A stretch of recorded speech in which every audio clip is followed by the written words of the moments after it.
23-24 साल की उम्र में आप एक बड़े अफसर बन जाते हो।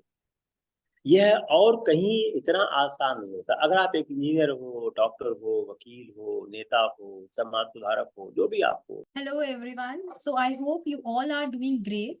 I welcome you all in Untangling UPSC inside the mind of UPSC toppers. In this series, we are joined today by Virendra Ojha sir, who is a senior IRS officer of 1993 batch and currently posted as a principal income tax commissioner, Mumbai. Sir also has a teaching experience of approximately 25 years and has trained various toppers like Apurva Tripathi, Bhavna, and many more. He is also a prolific writer, major works being Kuch Shabd Mere, Allahabad Diary, where he has discussed the struggles that a UPSC aspirant goes through. This series will be hosted by Sir and co-hosted by me, Nitya Pandey.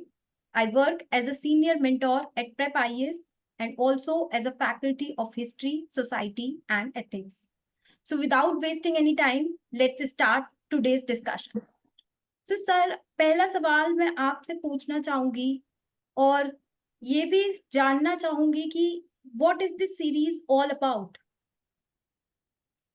हम लोग कोशिश ये कर रहे हैं कि different लोगों का जिन्होंने इस परीक्षा में सम्मिलित हुए हैं, the who has given the examination, got the higher ranks, prepared a number of the times, जिन्होंने एक बार एग्जाम दिया है, जिन्होंने 5 बार दिया है, 6 बार दिया है.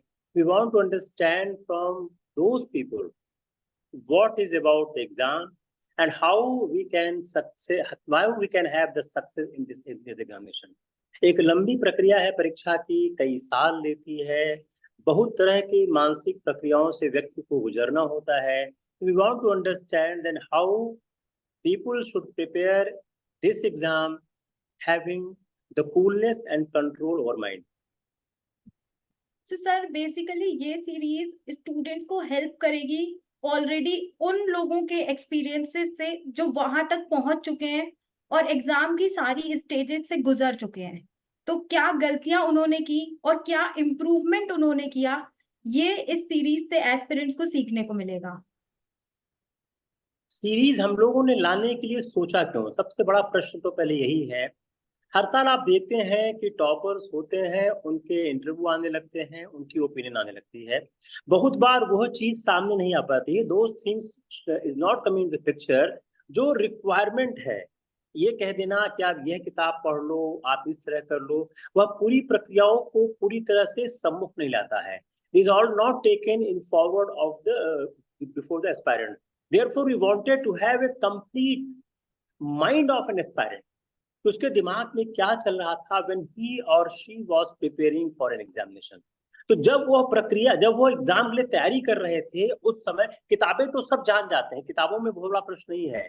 The main question is that when they were preparing for the examination, what was going their mind and how they were able to handle the obstacle coming into the path before them. Okay sir. So now sir, I would like to know that इसमें जो different different हम selected candidates like लेकर आएंगे, so how this series is going to help the aspirants who are preparing for the upcoming mains examination and will also appear in the UPSC 2025 examination.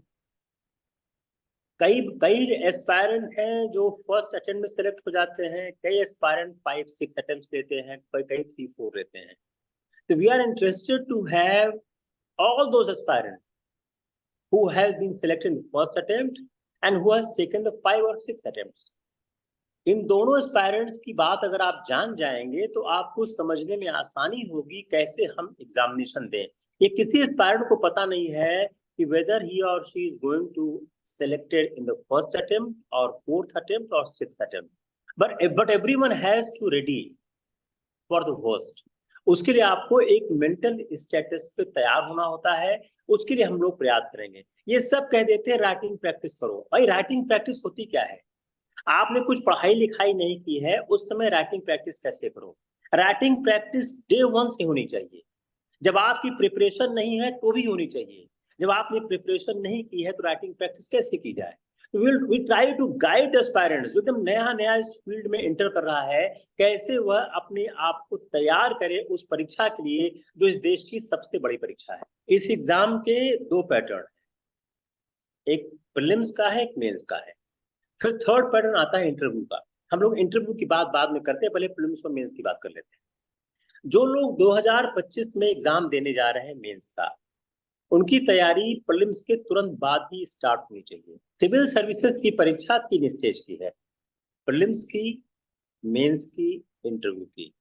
2024 में आपका prelims होगा, mains होगा, 2025 में आपका interview होगा, तब आपका सिलेक्शन होगा। हम 2024 की 2 परीक्षाओं के बारे में बात करते हैं, प्रीलिम्स की और मेंस की। दोनों परीक्षाओं की अपनी अलग अलग स्ट्रेटजी होती है। अब मेंस की परीक्षा की स्ट्रेटजी क्या है कि आप उन लोगों से समझें जिनको जीएस में ज्यादा मार्क्स मिले हैं, ऑप्शनल में मिले हैं, इससे मिले हैं। जब तक आप ऑप्शनल में 300 के आसपास और जीएस में 100, ऐसे में 130 के आसपास नहीं पाते हैं, आपके टॉप रैंक आने के चांसेस कम होते हैं।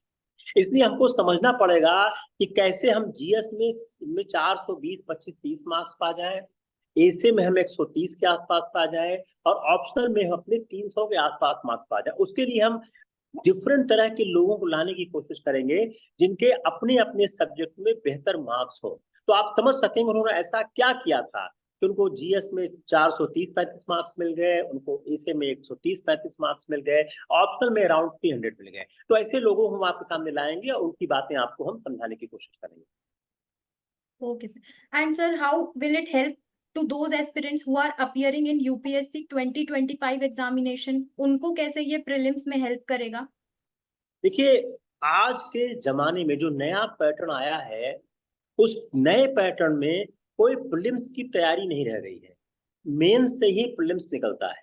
जो 2025 के लड़के हैं, लड़कियां हैं, जो boys and girls who are going to 2025 prelims, 2025 mains and 2026 interview, ये जो 3 एग्जाम जो नेक्स्ट ईयर आने वाले हैं, नेक्स्ट ईयर में, इसके लिए हम ऐसी स्ट्रेटजी बताने की कोशिश करेंगे कैसे आप प्रीलिम्स और मेंस एक साथ स्टार्ट करें, और प्रीलिम्स के लिए कैसे आप स्विच करें फरवरी मार्च 2025 में 2025 के प्रीलिम्स के लिए। तो एक ऐसी स्ट्रेटजी हम डिवाइस करने की कोशिश करेंगे उन टॉपर्स के द्वारा, उन एस्पायरेंट्स के द्वारा, जिन्होंने इस परीक्षा प्रणाली को बहुत संजीदगी से और बहुत शिद्दत से समझा हुआ है। ओके, सो सर बेसिकली हम ऐसे कैंडिडेट्स को लेकर आएंगे जिनका उस पर्टिकुलर सब्जेक्ट में फोर्टे है। जैसे Yes. कि अगर स्पेशली हम जीएस के पेपर्स की बात करें या आंसर राइटिंग में, तो स्पेशली हम कुछ ऐसे सिलेक्टेड कैंडिडेट को लाएंगे जिसके ना सिर्फ एक जीएस पेपर में बल्कि तीनों चारों जीएस पेपर्स में हाई स्कोर्स हो। Plus Yes. अगर ऐसे की हम स्ट्रैटेजी डिवाइस करेंगे तो हम किसी ऐसे सिलेक्टेड कैंडिडेट को लाएंगे जिसके ऐसे में हाई मार्क्स आए हो। And same goes with the prelims as well. किसी ऐसे इंसान से बात करना ज्यादा अच्छा होगा जिसने कंटिन्यूसली 4-5 बार प्रीलिम्स क्वालिफाई किया हो। सो दैट मीन्स कि उस पर्टिकुलर कैंडिडेट के पास एक कोई मास्टर स्ट्रैटेजी है और उन्होंने एग्जाम को अच्छे से समझ लिया है। अब सर एक क्वेश्चन मैं आपसे पूछना चाहूंगी कि YouTube पे आजकल स्ट्रैटेजी वीडियोस और स्ट्रैटेजी सेशंस का कोई डर्थ नहीं है। हर किसी ने अपना YouTube चैनल बना के रखा है। तो हमारी ये जो सीरीज है इसमें ऐसा क्या स्पेशल होने वाला है और क्या यूनिक है जो एस्पिरेंट्स को हेल्प करेगा? अगर आप YouTube में इस स्ट्रेटजी को देखें तो सारी स्ट्रेटजी बड़ी मिलती जुलती सी है। एक ही बात सब कहते हैं कि आप तुक्का लगा लो, आप एनसीईआरटी पढ़ लो, आप एग्जाम के पहले ये कर लो, वो कर लो। हम ये चाहते हैं आप उन लोगों से प्रैक्टिकल एक्सपीरियंस लें जिन्होंने इस एग्जाम को बार बार दिया है। अगर आप 4-5 बार एग्जाम देके हर बार प्रीलिम्स पास कर रहे हो, अगर आप 2-3 बार सिलेक्ट हो गए हो, तो निश्चित रूप से आपके पास कुछ ऐसी चीज है कि आप इस एग्जाम को इजीली क्रैक कर लेते हो। जैसे मैंने बहुत से उन लोगों से बात की जिन्होंने 4 बार 5 बार प्रीलिम्स पास किया है, वो कहते हैं सर मैंने पहली बार ये प्रीलिम्स तैयार कर लिया था, उसके बाद हमको कोई बहुत दिक्कत नहीं आई। तो इसका मतलब है उन्होंने पहली बार ही प्रीलिम्स को बहुत ही स्ट्रांगली कंट्रोल कर लिया था। क्योंकि जो मेंस है वो हर बार चेंज भी होता है। क्यों होता है? मेंस में बहुत बड़ा पार्ट करंट अफेयर्स का आता है। तो मेंस अगर आपने एक बार क्लिक किया है दोबारा कर जाओगे, चांसेस कम है। प्रीलिम्स में ऐसा नहीं होता है। प्रीलिम्स में क्या है, एक बड़ा पोर्शन स्टैटिक का भी है। अगर आप 100 सवाल प्रीलिम्स का देखें, करीब 40-45 सवाल जो है स्टैटिक होता है। कम से कम इतना स्टैटिक पोर्शन का होता ही होता है। दूसरा, हर आदमी के अपने अपने फोर्टे, उसी का क्वालिटी तैयार है, किसी का हिस्ट्री है, किसी का ज्योग्राफी है, एक एक स्ट्रॉन्ग सबका होता है। लेकिन जो आदमी एक से ज्यादा सब्जेक्ट में स्ट्रॉन्ग होता है वो लगातार क्वालिफाई करता रहता है। तो हम लोगों को समझिए कुछ भाई ऐसा आपने क्या कर दिया कि आप 4-5 बार एग्जाम दे रहे हो, हर बार क्वालिफाई कर रहे हो। तो आप उनसे समझने की कोशिश करिएगा, उससे बहुत फायदा होगा एस्पायरेंट्स को। सीधा हम अगर कह दें कोई चीज, उससे बेहतर है आप उनसे ही सुनो जिन्होंने इस परीक्षा प्रणाली को पार किया है और सफलता हासिल की। देखिए, जो टॉपर्स लेके आ रहा हूं उसमें बहुत से टॉपर्स ऐसे हैं जिन्होंने मेरे साथ एक लंबा दौर गुजारा है, मेरे साथ एक लंबे समय में रहे। बहुत से ऐसे लड़के लड़कियां हैं जो आईआरएस बनने के बाद मेरे साथ काम करते हैं, और उनको मैंने बहुत लंबे दौर तक देखा, वो लोग कैसे काम कर रहे हैं, उन्होंने क्या किया है। तो उनसे मैंने कई बार बात करके समझा है कैसे उन्होंने तैयारी की है। तो ये दो तरह के लोग हैं, एक तो क्या है जिनको मैंने मेंटर किया है, जिन्होंने मेरे साथ रह के सिलेक्शन पाया है। दूसरे ऐसे लोग हैं जिन्होंने प्रोफेशनली मेरे साथ काम किया है, और मैंने समझने की कोशिश की है कि कैसे ये ऐसे मतलब किस तरह के एस्पायरेंट हैं कि जिनके स्ट्रेटजी के बारे में लोगों को जानना आवश्यक है। आप जब उसको सुनेंगे और जानेंगे, आप खुद समझ जाएंगे कि आखिर इनको क्यों लाया गया हमारे सामने अपनी बात कहने के लिए। सो बेसिकली सर बात यह है कि एक तो कैंडिडेट्स के साथ हमारा 1-to-1 इंटरेक्शन हो रहा है। Some sessions we will also bring through live YouTube channel. और सर इसमें एक और चीज है कि जो भी कैंडिडेट्स हम ला रहे हैं उनका आपके साथ एक बहुत ही क्लोज इंटरेक्शन था, तो उनकी जो भी स्ट्रैटेजी है उसमें कुछ ऑल्टरेशन नहीं है। जो उन्होंने सच में फॉलो किया है वो वही यहाँ पर बताएंगे, और जो प्रैक्टिकली पॉसिबल भी है। आपकी बात एकदम सही की आपने। मैंने बहुत ही लंबे दौर में कई सेशन उनसे बात किया, कई बार बात किया। फिर मैंने पाया हाँ ये स्ट्रेटजी ऐसी है जो लोगों को जाननी चाहिए। जिन लोगों ने प्रोफेशनली मेरे साथ काम किया है वह उनकी अपनी स्ट्रेटजी है, उसमें मेरा कोई योगदान नहीं है। जिन्होंने मेरे साथ रह के तैयारी की है उनकी स्ट्रेटजी मेरी स्ट्रेटजी हो सकती है। तो आप कह सकते हैं दो तरह की स्ट्रेटजी आपके सामने आएगी। एक स्ट्रेटजी वो होगी जो मेरी होती थी, मेरे साथ पढ़ने वाले लोग उसको फॉलो करते। दूसरे वो लोग होते हैं जिनकी मुझसे प्रोफेशनली मुलाकात होती है और मैं उनकी स्ट्रेटजी को जानता हूँ, पाता हूँ हाँ ये स्ट्रेटजी ऐसी है, ये भी अप्लाई की जानी चाहिए।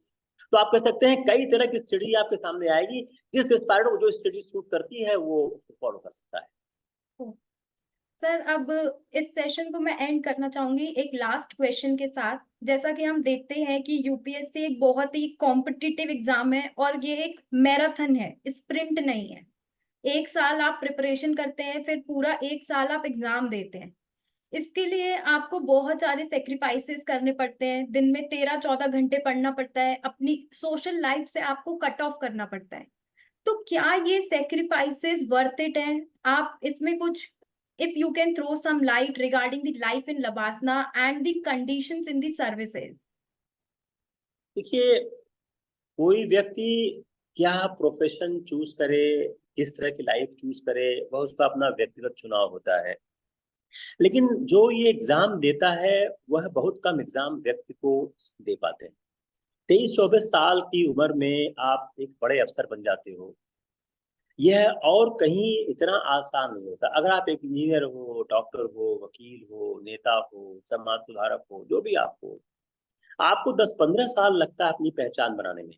कोई डॉक्टर एक दिन में नामी डॉक्टर नहीं होता है, कोई वकील एक दिन में नामी वकील नहीं होता है, कोई समाज सुधारक एक दिन में ही समाज में जाना नहीं जाता है। इस एग्जाम को पास करने से आप बहुत जल्दी समाज में अपना स्थान बना ले जाते हो। यह एक बहुत बड़ी बात इस परीक्षा के साथ है। दूसरी बात, जब आप लबासना जाते हो तो जिस तरह की अपॉर्चुनिटी आपको मिलती है, ज्यादातर जो लड़के लड़कियां सिलेक्ट होते हैं वो मिडिल क्लास और लोअर मिडिल क्लास के होते हैं। बहुत से लड़के लड़कियां बहुत वीकर सेक्शन के भी होते हैं। उनको ऐसी अपॉर्चुनिटी मिल पाएगी, इसकी संभावनाएं बहुत कम होती हैं। आपको हॉर्स राइडिंग मिल जाता है, आपको भारत दर्शन मिल जाता है, आपको स्विमिंग मिल जाती है, आपको इतने ज्यादा जहीन लोगों का साथ एक साथ मिल जाता है। आप जब फाउंडेशन कोर्स शुरू करते हो, 400-500 लड़के लड़कियां होते हैं जो समाज के सबसे जहीन लोग होते हैं, उनके साथ आप समय गुजारते हो। छोटी उपलब्धि नहीं है, बहुत बड़ी उपलब्धि है। और जिस तरह की अपॉर्चुनिटी आप मिलती है देश दुनिया देखने की, समझने की, व्यवस्था समझने की, आप जब पास करते हो, आपकी जो पहली पोस्टिंग है, बड़े बड़ा एरिया, बड़ा सेगमेंट कमांड करते हो, आपको बड़े काम करने की स्वतंत्रता मिलती है। इतना और कहीं मिलना आसान नहीं होता है। इसलिए यह बहुत अच्छा चुनाव है। अगर आप इस सेवा को ज्वाइन करते हैं, सफल हो जाते हैं, ये असफलता की संभावनाएं बहुत ज्यादा होती है। मैं बार बार कहता हूँ, 10 लाख लोग फॉर्म भरते हैं, 5 लाख लोग एग्जामिनेशन हॉल में नहीं आते हैं, 5 लाख लोग जो आते हैं इसमें ज्यादातर तैयारी नहीं होती है। तैयारी 20-25-30 हजार ज्यादा लोग होती नहीं है, तो कंपटीशन जो दिखता बड़ा है उतना बड़ा है नहीं है, लेकिन वो जो 20-25 हजार लोग हैं बड़े मेहनती, बड़े हार्ड वर्किंग लोग होते हैं। इसलिए अगर आप ये मुझसे जानना चाह रही हैं कि क्या इस परीक्षा को देना चाहिए, मैं जरूर देना चाहिए। ये जीवन में बहुत बड़े अवसर देता है और एक बड़ा द्वार खोलता है आपके भविष्य के लिए।